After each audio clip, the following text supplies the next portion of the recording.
Alright, hello guys. Welcome to episode 4 of the Undiscovered Gems interview series. Today my guest is ShadowCrystallux. Well, where do I start with him? He does a lot of things in this community. He has a YouTube channel, he streams on Twitch, he plays 1v1 Steam games, he plays a lot of community games with friends. He also posts educational content, as well as hosting a couple tournaments, which we'll also talk about later. So my first question, I guess, would be how you got into AoE 2 in the first place. So I think like most people, I started really young, you play AoE 2 or video games when you're quite young. And the first time I remember playing it was in 2003, or was it 2004. I had my first like really shitty laptop back then, and just got to, play a bit of AoE 2, and it was really fun. And I've loved the game ever since then. I bought HD back in like 2014 and 2015. And then I got the DE version. I had no clue that there was actually an active community still around. And eventually kind of started edging closer and closer to the community, learning that there was a lot of people on Twitch. And then I really was inspired and wanted to start doing my own thing with it. Awesome. So when did you start streaming the game? So I believe it was February of 2020. Funny enough, just before all the COVID stuff happened for everyone else, I started streaming because I've always wanted to do something in that way. I saw League of Legends streamers post VODs on Twitch, for example, post VODs on YouTube, for example, and I thought it was just such a great thing. I loved the format, and I never thought that it was ever going to work out for me. And then I was like, well, I'm going to give it a go and to see what it's like. I hadn't really watched many Twitch streams up until this point, like actual live. I gave it a go and absolutely fell in love with it. Very nice to hear. So I actually started watching you like really soon after you started streaming, I think, because early 2020 is when I found out about you, I think. And I've been watching ever since, so I'm a big fan. Thank you. And your stream has come a long way since then as well. Like a lot of small improvements. Would you go into these changes that you've made along the 1.5 years or a bit more? Do you mean more like things that we've got for the stream, or the way in which the stream's kind of evolved, or? Well, like, what did you change about the looks of your stream, how you do your content? So when I first started up, I had a crappy microphone. I still have the same crappy microphone, funnily enough. And that was about it. I was streaming on a laptop. It wasn't geared out for it at all. But yeah, it was very much like I designed all my own kind of like overlays and stuff. It was very basic, very minimalist. Had no clue what I was doing. And then luckily quite a few people in the community were there helping me, for example, fixing my audio, fixing my picture, helping me move from Streamlabs OBS to regular OBS so I didn't have crashes all the time. That was a joyous experience. Yep. Also then obviously getting a webcam eventually in June, because everyone was so generous, I wasn't really, when I first started streaming, I was doing it to get some self-confidence, and I really enjoyed the idea of streaming. Wasn't doing it for money or anything like that, especially at that point. And I just thought, well, whatever I'm making off the stream, I'm gonna put back into the channel, and then we eventually got to the new PC and everything, which was amazing. Again, like I couldn't have afforded that without such a generous community. Is that the one you built on stream? Yeah, that's the one I built on stream. It took me 8 hours to build. Oh my god. I felt you on that one, because for me it took 2 days. So. Oh, okay, so it wasn't just me that really struggled with it. Okay, I feel better about it now. Yeah, so I believe everyone has some streamers or players that they look up to and might have as an idol, or well, I guess idol is not the correct word, but like motivation to start doing their own thing. Definitely. Did you have some of these when you started? When I very first started streaming, the only people I knew were T19 Nilly. And that's because they did NAC3. And that was when I first really twigged that, oh, there's actually something here with the community. Like, there's actually you know, quite a few people that still watch and play this game that I used to love and still do to this day. So that's what I was like, okay, wow, that's pretty cool, you know, love to see it. But in terms of probably the first kind of pro level player that I really enjoyed playing, it would have to be Viper. Like, I know it's a very cliche answer, but I just love the way that he made things that shouldn't work perfectly. Yeah, that's kind of his charm, I guess. He does a lot of weird stuff, and somehow it ends up working. It's always fantastic as well. Yeah. All right. I guess my next topic would be playing 1v1s on stream. Do you feel any kind of pressure when it comes to playing 1v1s? I know a lot of other streamers have this streamer's anxiety, like being live while playing. I'm not sure if you have any of that.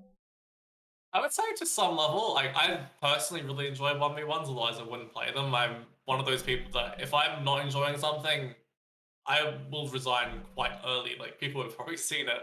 I'm not gonna be the one person that sits there and plays 3 hours into a trush and douche fest. Like it's just not my play style. It's not my interest. But yeah, I would say there's some pressure to play 1v1s just because that's what people tend to enjoy watching. I personally also tend to enjoy watching more 1v1s than other content. But I think the bigger pressure is then actually performing on stream because like we always joke that it's like minus 100, 200 elo, but sometimes it really can be like a minus 100, 200 elo because you're trying to interact, you're trying to do a basic build order, and there's all this other bullshit going on in your head, possibly. I don't know. And you're just trying to make it work, and then I mean, you try and make it at least a little bit fun when you lose a build to a boar or delete 5 things that you really shouldn't have just deleted, you know? Yeah, it's entertaining. I wouldn't do it if I didn't enjoy it. Yeah, that's what makes it fun, I guess, for the viewers as well. When something goes wrong, you get frustrated, but for them it's fun. I think the best balance is like you could acknowledge it's frustrating at times, but still have fun even through the frustration. Yeah, it's something that you definitely have to learn as a streamer to do. It's definitely something I faced as a challenge too. Exactly. It's a work in progress, I would say. So, like when you play a lot of 1v1s, I think it can be good to switch it up and play a bit of team games, do some other type of content in the same day. Do you agree with that? Oh, 100%. Like, I remember, especially back in the day, as you could say, I hate using that term, but I can't think of anything else. When I first kind of started streaming, there was a joke whenever I hit a new personal best, which at that point was quite regularly because I was quite malleable, I'd say, back then. I didn't know anything I was doing, so I was learning quite quickly. We would go play team games straight away. Like as soon as it was like one game above the personal best, instantly started playing team games, and it was so much fun. That's kind of how I started doing it. I realized that people actually quite enjoy playing team games with me. I never really thought people would enjoy playing team games with me. I was kind of one of those insecurities, I guess you could say. But yeah, people were really digging it. So I was like, okay, well let's try and include a bit more of this content. And that was also back then. I did do a few more community style games, but they're a lot harder to fill up. At least at that point for me, because you know when you have like 5 viewers at the community and you're trying to make a community game full of 8 people, well, it's a bit hard. It's a bit hard. It was amazing.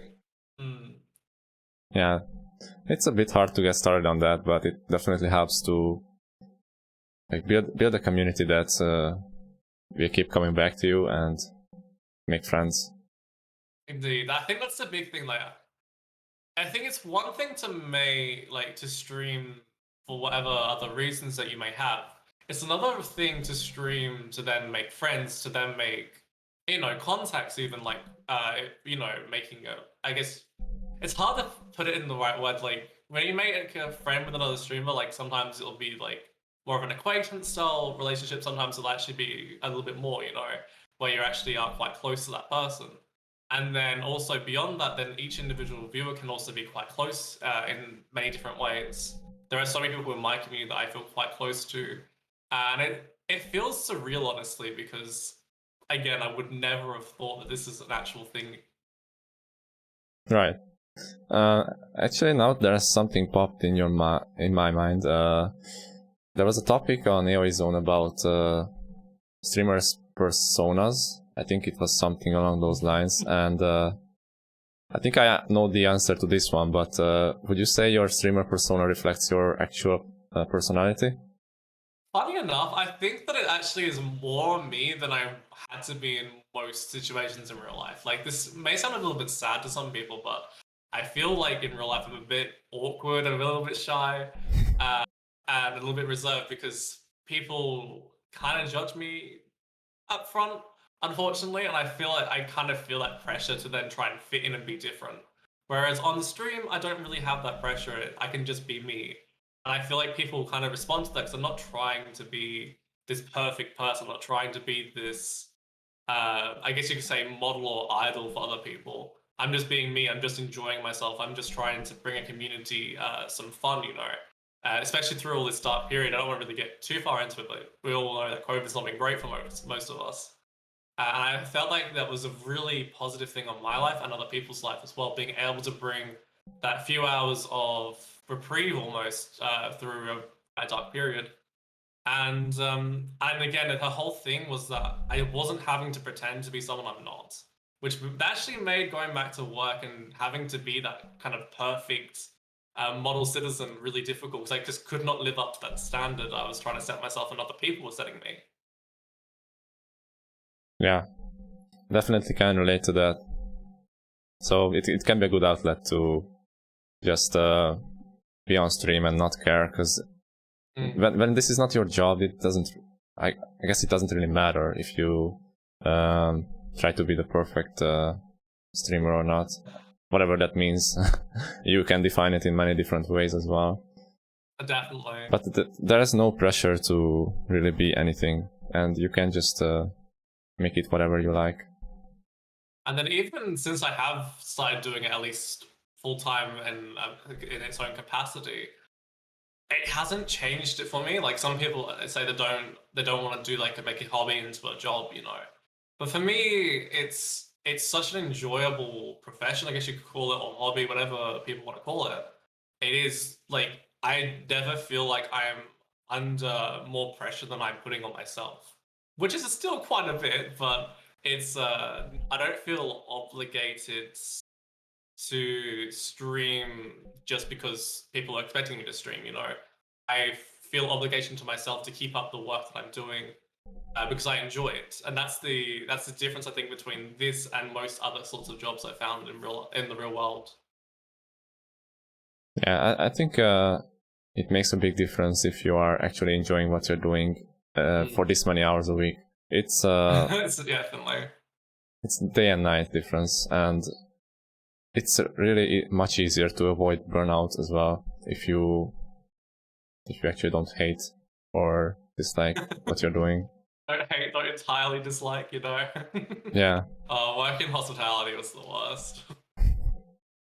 So when did you make your transition to be full-time AOE2, I guess? So I started doing it full time in April. Long story short, I had a mental breakdown at work. Was not coping at all, and I was talking to my manager, and we basically kind of came to agreement that it was probably best that I look either for something else or try and get some help in that regard. And but in general, I've always ever since pretty much starting to do this, I realized this is kind of what I wanted to do anyway. So I was like, you know what, we're gonna try and make it work for as long as possible. I've got a little bit of savings to tide me over until you know, the later months, and then I can kind of reevaluate it. But yeah, it's been 6 months, almost 7 now, and I've honestly, this is probably the best my mental health has ever been. Doing a job that I actually enjoy, interacting with people I actually want to interact with, not having to pretend to be something I'm not. Yeah, it's definitely good to hear from you. I'm happy for you in that regard. Thank you. I don't want to diverse I don't want to diverge too much into different topics. I wanted to ask how the mental health affected your work, but I think that's too different from what I want to do here in this interview. So I won't. Let's move on to the topic of YouTube. I'm not actually sure when you started making YouTube videos. When was that? So that was actually 3 months before I started Twitch. That was in November of 2019. Actually, I remember. So I started off making League of Legends videos, and this is a game that I've played for, oh my god, more than a decade now.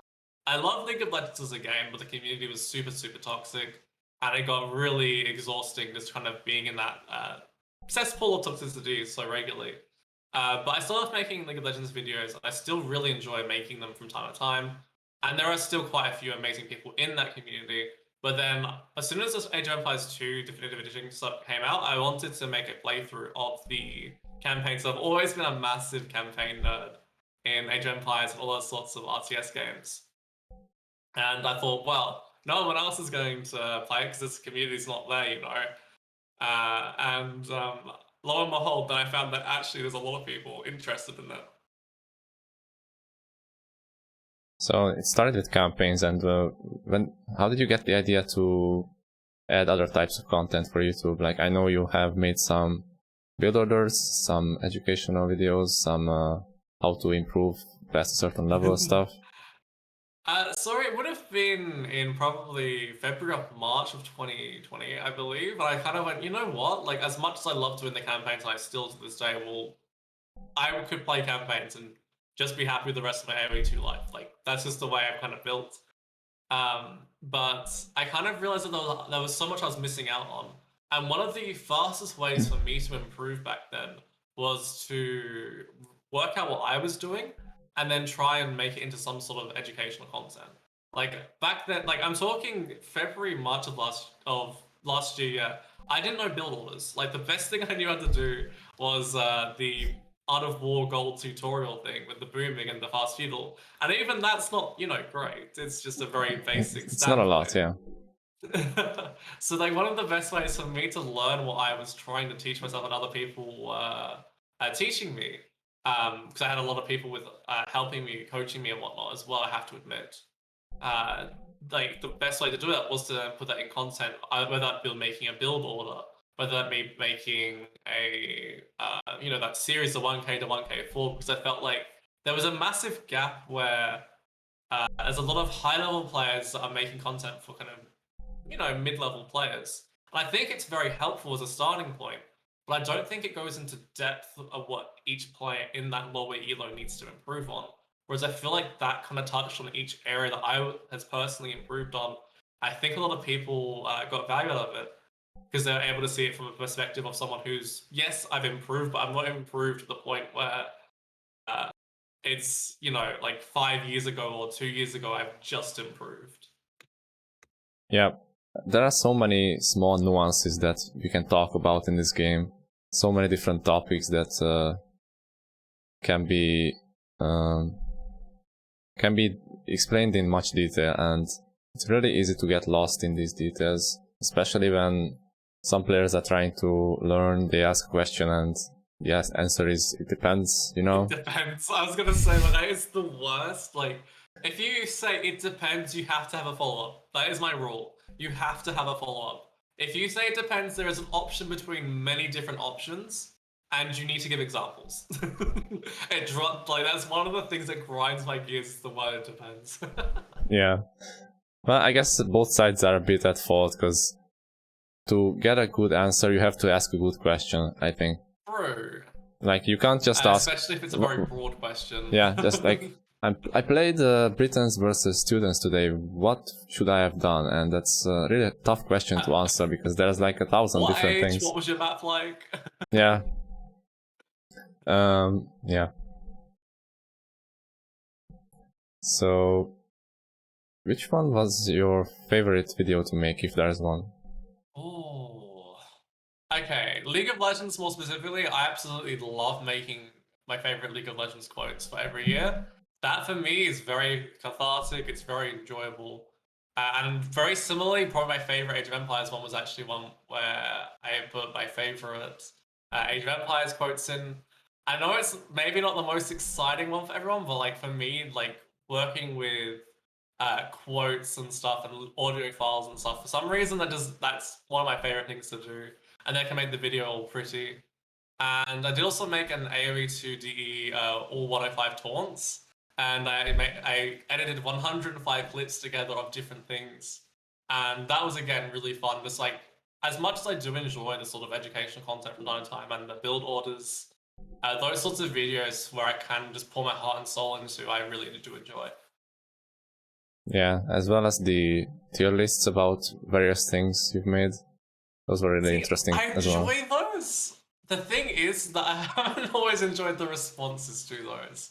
Like, because I was one, I won't get too far into it. There was one that I do remember quite particularly going on Reddit. And people were like, well, you have no clue what you're talking about. And I was like, it's literally, for me, it was more of an entertainment thing. It wasn't meant to be like, this is best because of X, this is best because of Y. It was more, oh, these are the texts that I use, these are the texts that I like using, and this is why. And people were like, oh, you're objectively wrong. I'm like, how can I be objectively wrong here? It's my opinion. Right. And some people got really weird about it, and that was... So I actually really enjoy making that sort of content, but sometimes the feedback on that can be a little bit like, why do I even bother? You know, I mean, I think that kind of goes through a lot of people's minds when they do receive... Like, I don't mind critique, but, you know, that kind of more obnoxious feedback can be quite exhausting at times. Yeah, I relate to that as well. I think one of my first experiences with Reddit was a similar one, and it really put me off a little bit. I didn't stop making videos just because of that, obviously, but it can be hard to deal with these things. Absolutely. Especially on a video where you said, like, it's really subjective and it's not supposed to be perfect science. It's just... Of course, definitely. It's just a podcast type thing where you talk about these things for a couple minutes and, you know, you're just sharing what you feel like. And I always felt like commenting on these videos, I don't want to tell you you're wrong. I just share my own view and we compare. Definitely. I really liked it as well. Like, your comments were actually some of my favorite ones because it was always like, this is what I think of it. I was like, brilliant. This is what I love having back and forth conversations like that. That's why I always actually had Backseating Aloud on my channel, because I really liked that kind of interaction you get from someone where I say, oh yeah, I think this is what you should have done. And then kind of being able to both learn something from it. Whereas if you just like yell at someone for not having it how you like it, it's like, no, fuck you. Right. Excuse the French. Yeah. It's there's good backseating and there's bad backseating, definitely. Definitely. So I think we've touched on most topics regarding your YouTube. Like, do you have plans for any other type of content, or are you gonna continue as before? I do have another kind of clip I've edited together that I'm hoping to release soon, and obviously in the next month, not as much planned because I've got the Crystal Cup 2 happening, which is going to be absolutely amazing. But yeah, in general, like I'm hoping to add more edited clips together, maybe some more, build orders and stuff. But yeah, I haven't got anything directly planned at the moment. All right, I'll be curious to see. Okay. I think my next topic is gonna be casting games. I'm not sure when you started doing that. I actually don't remember quite exactly, but I think, if I'm not mistaken, it was probably around June of last year, or maybe even a little bit before that. Because people would always ask, like, "Oh, do you want to cast my game?" And when I first started streaming, I didn't know what casting meant. I was confused because I just you know hadn't seen casting before other than T90 and Nilly. I didn't even register that as casting. And I was like, "Oh wait, you want me to do what T90's doing? Like, I can't do that." But yeah, it would have been about June of last year when I started casting games. All right. I guess you enjoy doing that as well. Definitely. What would you say is different in casting a game and trying to help someone improve? What would you do differently in these two cases? So I don't know, you probably remember this. I used to have a coaching session option on my channel, funny enough. And that was kind of what I would more do with that game, was more try and help someone with the gameplay that they were kind of going through. The reason I stopped that is because I hate coaching. I cannot stand coaching. I think I'm terrible at it.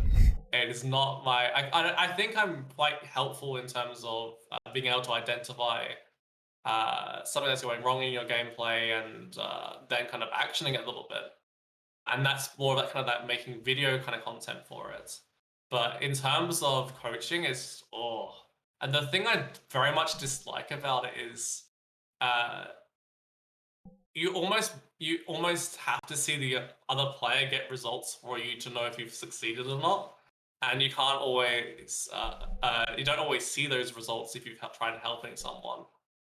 I think the major difference would be when you're casting a game, you're looking at the entertainment value of that game, whereas when you're trying to help someone improve, you're looking at the kind of analytics of AoE2, I guess you could call it, where if he does Rush FC, you do Men at Arms Archers, what's going to happen kind of thing. And you don't always have the answers as a thing, because it's also down to execution, it's down to so many different things. And that's why I think the best coaches are people that do have those answers, or at least have enough experience to give those answers across. Yeah, I would agree with most of that, actually.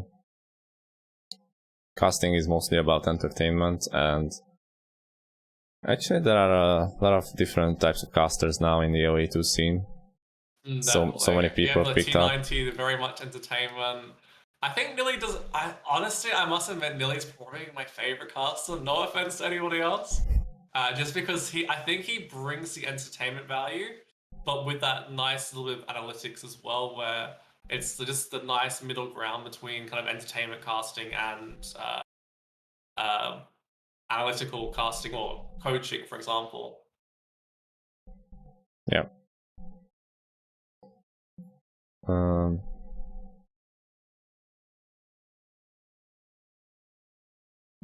So I wanted to ask you about the Crystal Cup, which is now getting its second edition.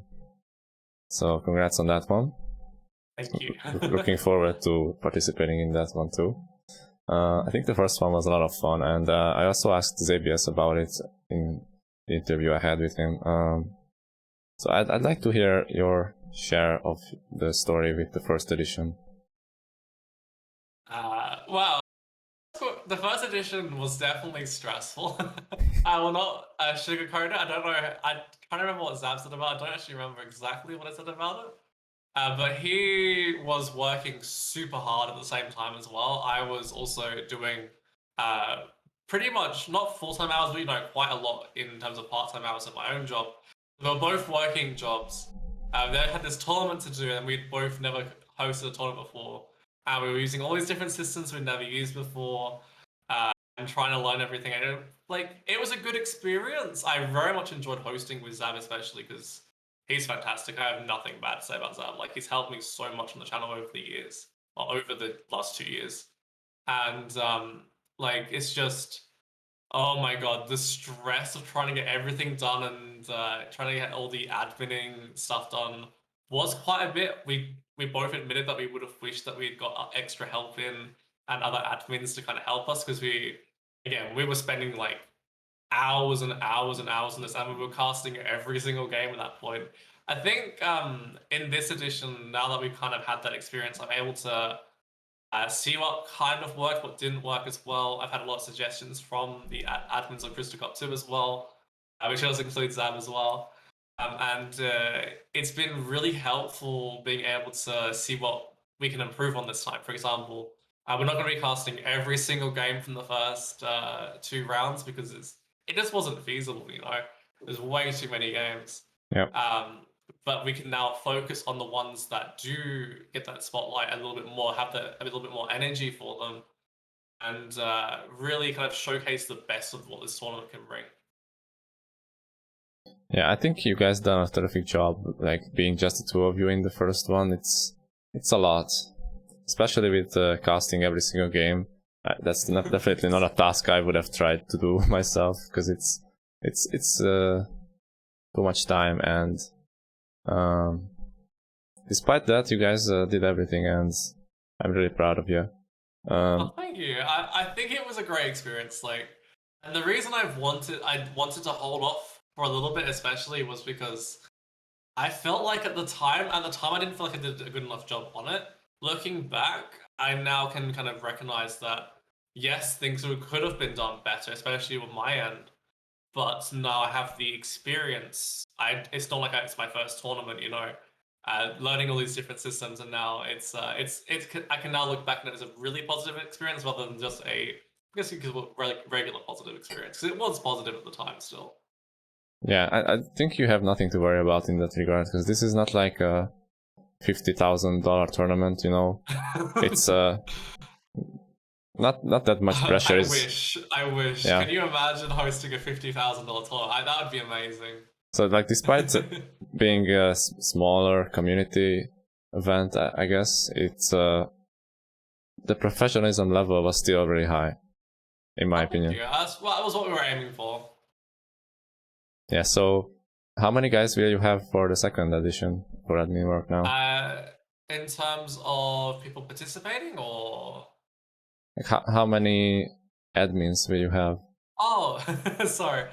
So currently, if I'm not mistaken, let me actually just double check this real quick. I believe we have 5 admins. Yeah, 5 admins. And for the most part, they've been so I wouldn't even say for the most part. They've genuinely been so helpful. Like, with so many suggestions, they've helped me with the designs and stuff. And when there's questions to be asked, like people asking questions, they're not hesitating to kind of jump in and answer those questions, and that's great because, excuse me, obviously I'm one person, I can't be around 24 hours a day, you know, and even when it's with 2 people, you can't be around 24 hours a day, even with 2 people for coverage. But with the team we've got for this time, it's honestly been so much more fun as well, having that extra collaboration. Like, not saying it just me and Zab on our own together it wasn't a really fun experience as well. But having a larger team to actually work with it is way more enjoyable and less stressful, because, you know, more people on deck, more things you can kind of help each other with. Indeed. So, were there any specific changes you've already made to the second edition? So the main one would be that we're not casting every single game in the first 2 rounds. I will be casting every game from round of 8 onwards, which I think is a very reasonable task. The next one would be that we did up the kind of ELO brackets a little bit, and we also added an open ELO bracket, because last time, unfortunately, I remember Salt was one of the major ones, but quite a few people just about were outside of the ELO brackets. And one of the big things with a tournament like this is that I don't make exceptions for anyone. Like, you can be my best friend in the world. If your elo is too high, your elo is too high. And that's why I wanted to make an open elo bracket, so that people that didn't qualify for the lower elo brackets did have a place to go. I think that's a pretty positive change, because we still have 2 kind of very competitive bronze and silver brackets, and then the top will obviously have some really awesome featured games between some of the best players in AoE2, whoever signs up. And I honestly consider anyone above 2k to be, you know, in that sort of really like top 1% of AoE2, and that usually makes for some really good gameplay. Beyond that, we even made a handbook this time, which was a fun experience as well. Whereas last time it was kind of like we had everything written down, and then we kept having to add things to the tournament, because we hadn't thought of all these scenarios. Yeah. I actually think this open elo is a good idea. Obviously, there will be some major discrepancies with elo, but since the tournament prize pool is on the smaller side, I don't think too many of the very top pros will sign up, and that's the thing as well. It's really good to attract those people that like they're not necessarily wanting to play in a tournament for money. They want to play in a tournament because of the sake of playing in a tournament. That makes them very motivated to, turn up to the games, actually practice a little bit. Because it's like you don't always get to play in a tournament, especially I would say anywhere between 1500 and 2300 elo, and actually have a chance of winning a tournament. And that's kind of like last time I targeted the kind of 1200 to 1750 because back then I felt that that was the most underrepresented area. This time I feel like it's 1500 to 2200 roughly is where the elo is. There's not that many tournaments, and the tournaments that are organized for this sort of elo, not always the best organized. Without casting any Shadow anyone tries hosting a tournament is very difficult. But there's definitely been a couple of tournaments I've been in where I'm just like, spin the wheel of admin wins and see who gets it this week. Yeah. Yeah, I definitely can agree to that to some extent. Like being around 1900 myself, it's really hard to get into the highest tournaments. And even if I do, I'm gonna be facing one of the very best players, so, yeah. So my career ends there, but I'm really glad to see attempts at creating these tournaments that give more access to high-level players that are not quite so high-level. Like, it's still top 1% of players, and that's the crazy thing. If you're the top 1% in anything, you expect to be doing really well. And yet, in most video games, unless you're the top 0.01%, you're getting nothing out of it. You're not even getting into tournaments, let alone, into prize pool status. So that's one of the reasons I do love the AoE2 community, is because you do have events that don't just focus on the very top.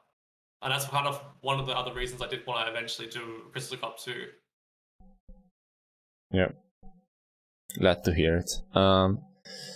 So I wanted to ask something else, but I forgot. That's okay. Interviewer's curse. I should have written things down, but kind of had to improve this one. Improvise, I guess.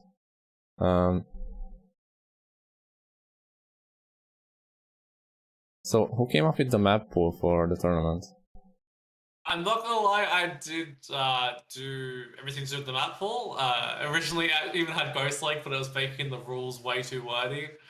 Because I have basically one of the rules is that you can't lame your opponent's sheep. Because I think that sheep laming sucks. Like, there's nothing you can do about it if you have 4 sheep that spawn 30 tiles in front of your base. Gives your opponent an advantage, and good luck to you. You have to push deer, and your opponent can just do a drush FC kind of thing. It's so boring to watch, it's so boring to play into. So that's why I kind of wanted to balance the laming rules a little bit in favor of the lamey, I guess you could call them. And for Ghost Lake more specifically, I know I got on a massive tangent, sorry. And for Ghost Lake specifically, there's so many sheep in the middle.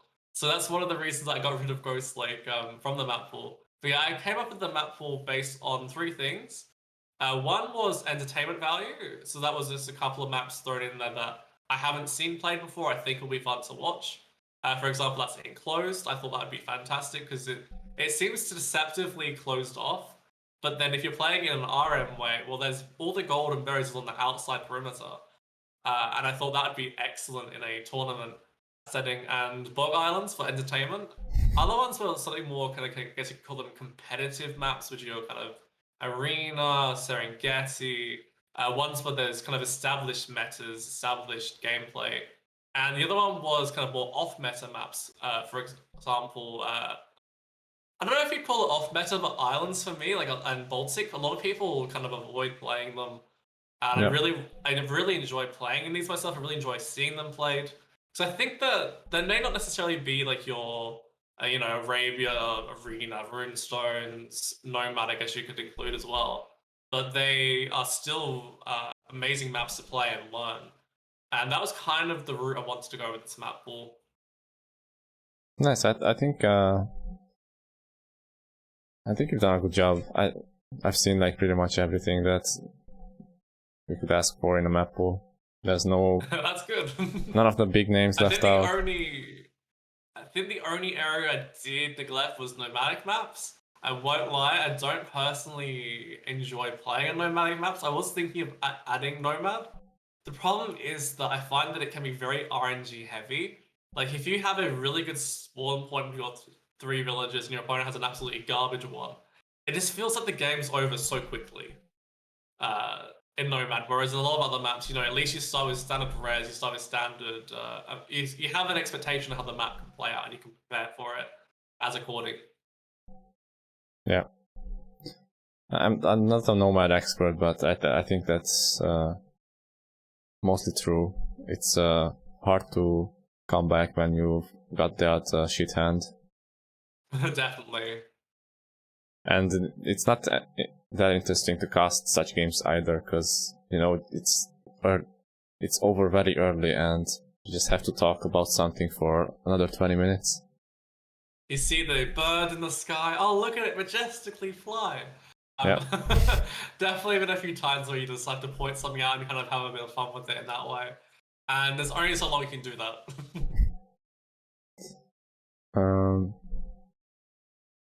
What plans do you have on co-casters for this tournament? Are you just gonna invite whoever you like, or? So last year I think I did a little bit more officially. Wasn't necessarily a bad system, but I didn't end up getting through everyone I wanted to co-cast with because I had such a long list of people I wanted to co-cast with, and then I felt kind of bad afterwards. Whereas this year I think I'm going to do it a little bit more casually, I guess you could say. It's like, hey, would you like to co-cast some games with me? And there are definitely a lot of people that I would love to, again, like last time, I'd love to co-cast with all the same people that I cast with last time. Can't obviously guarantee that I can get through all those names. Just, time zone wise, game wise, elo wise as well. But it's so, I will be looking at having quite a few different co-casters. It's always good to get someone else's perspective. Yeah, sounds cool. So, do you have any general plans for your Twitch stream? Like, any goals? Anything in mind? Recently, that I ended up getting was a new chair and a green screen, which may seem like a small thing, but my old chair was from IKEA, and oh my god, did I used to get horrendous backaches after I streamed. And that's been one of the biggest things. My partner actually got them for my birthday, thankfully. And so I've been able to put a little bit more into the stream. And kind of going forward, one of the next big things I would like to do is eventually get to Twitch partner. I was closer in August than I am now, but I think that's just the nature of streaming. Like 1 month, you're going to have an absolutely amazing month. The next two are still going to be good, but they're not as good as the previous month might have been. But yeah, going to Twitch partner is definitely my biggest goal in the next kind of. I was hoping by the end of the year, but maybe the next 6 months to be more realistic. Because I think it kind of shows how far the channel's come from being there's 0 to 1 viewer streams becoming a little bit bigger than that. Right. Yeah, it's really nice to look back sometimes how much you've accomplished, and I'm actually very glad to be part of this journey. I remember Thank you. When I started watching, it was about 10 viewers ish. Oh really? I thought it was lower than that. I'm not exactly sure, but yeah, it's been a lot of improvement since then, and I'm really glad to see it. Thank you. I think that's about it from my side. I'm gonna check if there were any audience questions.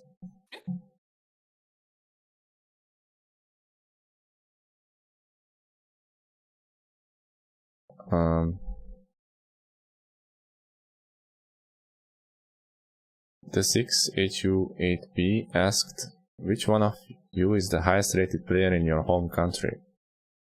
Oh, if you're talking Australia, is it Soxy at the minute? I think it's Soxy. He's a fantastic streamer as well, but yeah. You can even look on things like AV Nexus for this. Yeah, I think so. I'm not sure which site that is, but I remember looking at it once.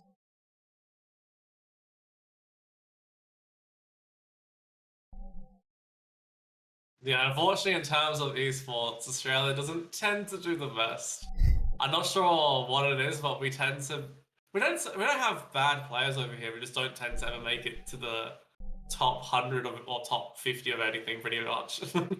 Yeah, I know a couple of really good players from Australia, actually, but nobody from the top 100, if I can recall. Like, there's Shed, there's Flightless Bird, Soxy, like you said. Bird is great. He's a Kiwi. If we can adopt him into Australia, he can come join us.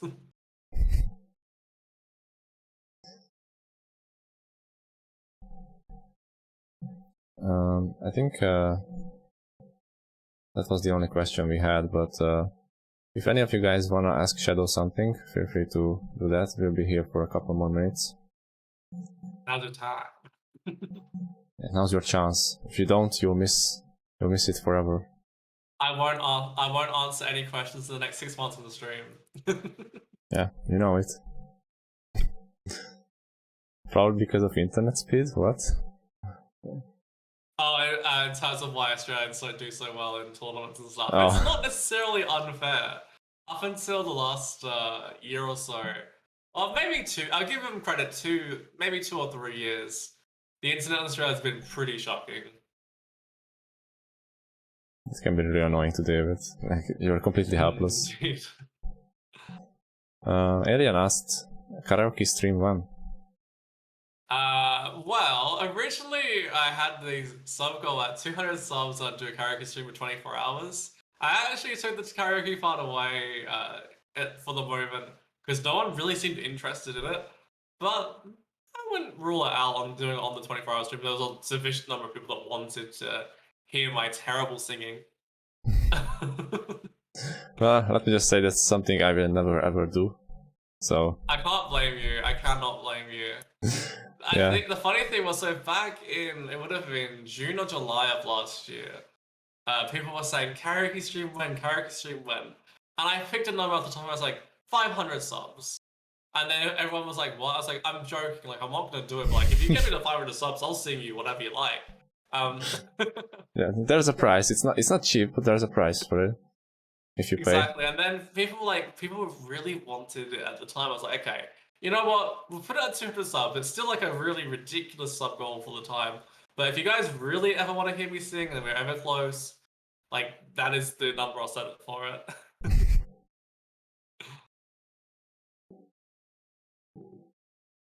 Oh yeah, I actually wanted to ask you about like you've done some variety streams for a while. I think for a couple months at least. Was there any specific reason that you stopped doing them? Oh, this is a hard one. I love doing the variety streams as well. This is what kills me a little bit on the inside.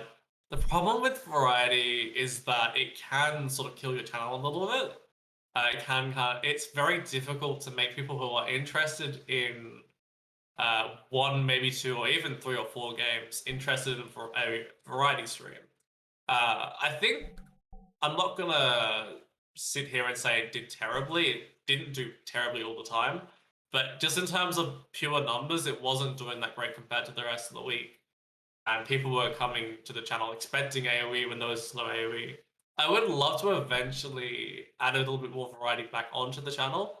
With AoE4 around the corner, I will be playing a little bit of AoE4 on the stream, most likely. But yeah, people don't tune in for content they're not interested in. That's completely fair enough, you know. But it's when you're looking to get towards Twitch partner, you have to sort of realign your priorities a little bit. Even without removing what makes a stream because the thing is that variety stream was a part of me. It wasn't what made the stream what it was, essentially. And I think that's kind of where I was like, you know what? As much as I love doing these streams, it's very important for me to kind of align myself with my goals. Yeah, it makes a lot of sense. You just have to pick one and stick with it, because it's really hard to make it work on Twitch otherwise, unless you already have a good base of viewership. Which you have 100k viewers and, you know, already, and then your Twitch games, there's gonna be at least some that come with you. if 100k don't watch, then 20k will still do, and that's still good enough. Exactly. Yeah. So I hope one day you will get to do these streams again. Same here, because I really did enjoy them, and like there were so many games I got to feature from the channel that people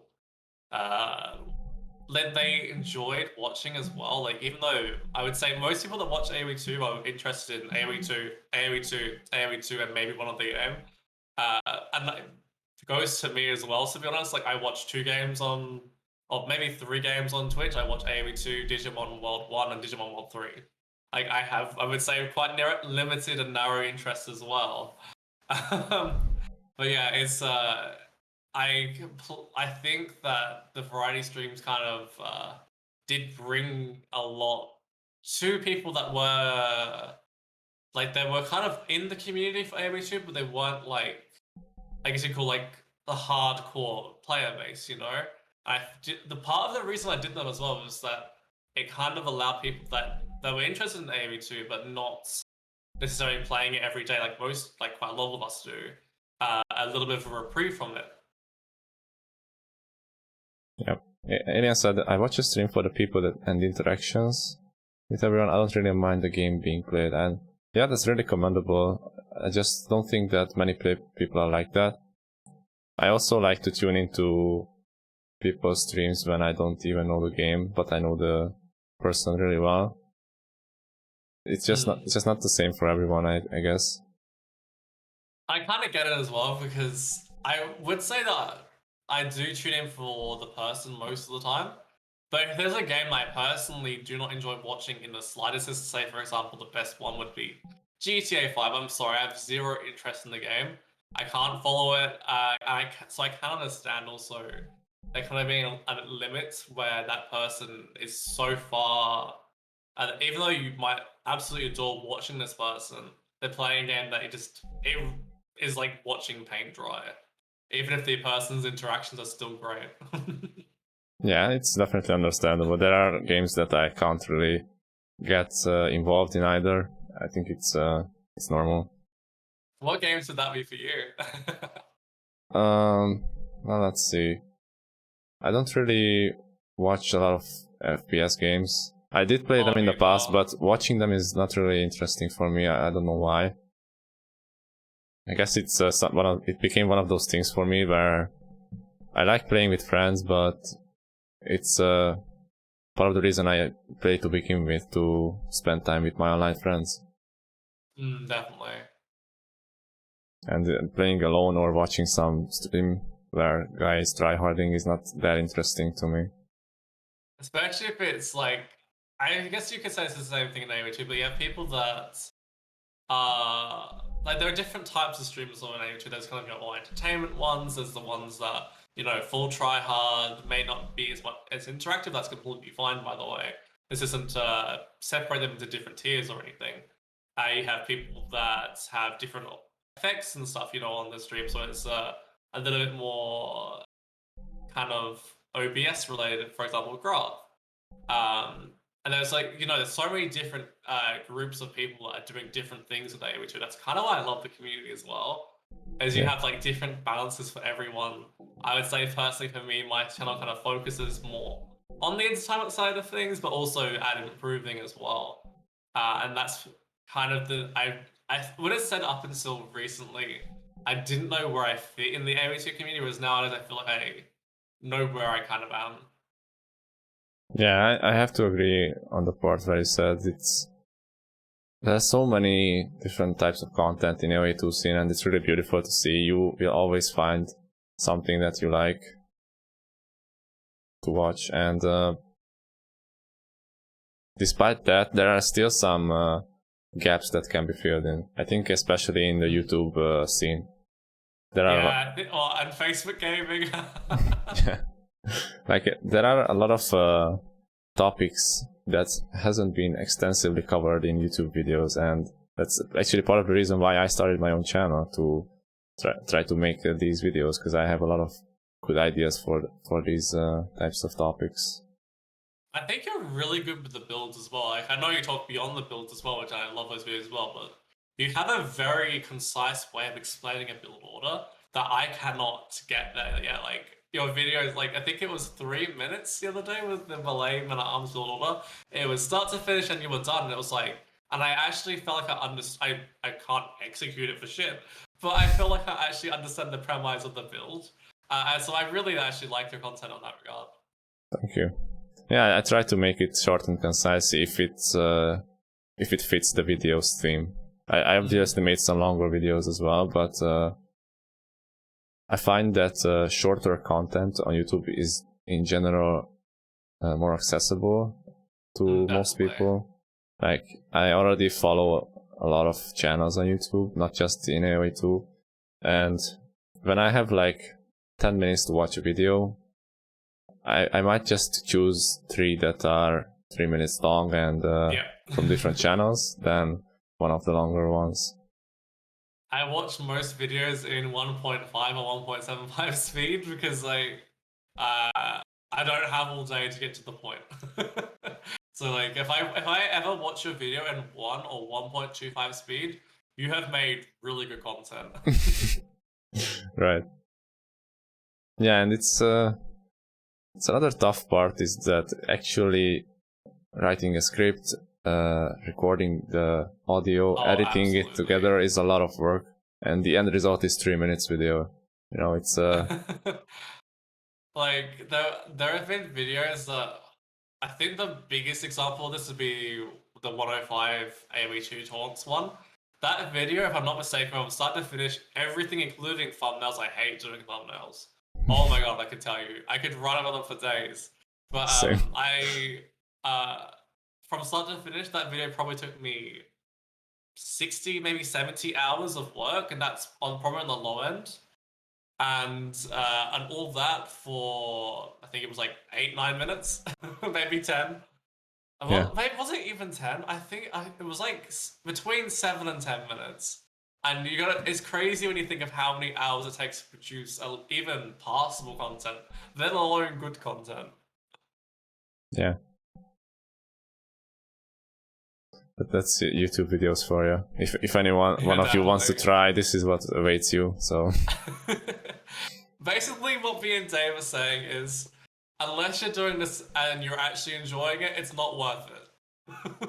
Yeah. Unless you're enjoying it and putting your heart and soul into it. Yeah, you have to have a knack for it, I guess. Like, be interested in learning these things. I definitely had a lot of fun learning to. I mean, I'm not an expert in any of these things that are required, like audio recording, editing and stuff, making thumbnails, which is like my worst nightmare, but anyway. It's so hard, right? I'm glad it's not just me that, like, whenever I make a thumbnail, I'm just like, really? This is painful. And it's usually the last thing I do before uploading as well, and when I finish editing, I just wanna be done with it. I finally finished it, but then I have to spend another 20 or so minutes making the thumbnail, and I just... Okay, you're doing well. Well, if it's an easier one. If it's not, then it takes... it's closer to an hour, actually. And I'm not good with editing.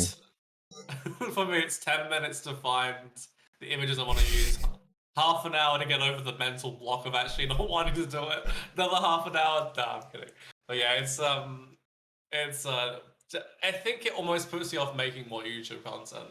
I'm 100% honest. I actually started making some of my thumbnails in advance so that I don't have to suffer through this at the end again. Legend. You absolute legend. And that was actually a lot helpful for me. I can imagine. Alright, I think we are close to 1 hour mark now, and that's usually the time I cut off my interviews. So unless you want to talk about something, yeah, bye. So if you have some closing words, I'm glad to hear them. Well, I guess the best way I can put this is, hi, I'm Shadow. I love making AoE2 content, and yeah, it's really, like, I feel very, I hate the term blessed, it's not really that word, I feel very lucky to be part of such a welcoming and warm community. Like, yes, we have some toxic elements in the community, I think it's important that we don't brush over that, but for the most part, it is a very warm and welcoming community, and if you're ever looking to find a community online that has that kind of warm and welcoming embrace no matter where you're from, no matter who you are. AoE 2 is definitely one of the best ones for it. Yeah, I gotta agree with that. AoE 2 has one of the most wholesome communities out there, even if sometimes it doesn't feel like it, but definitely. I won't say much. Compared to other communities, it's way better on average. So Indeed. make sure you guys give a follow to Shadow on Twitch and check out his other platforms as well, including YouTube. But anyway, thanks very much for watching and listening, guys. I will be uploading this to YouTube as well in the following hours, and it's been a pleasure. So I'll see you guys in the next one. All right. That was the end.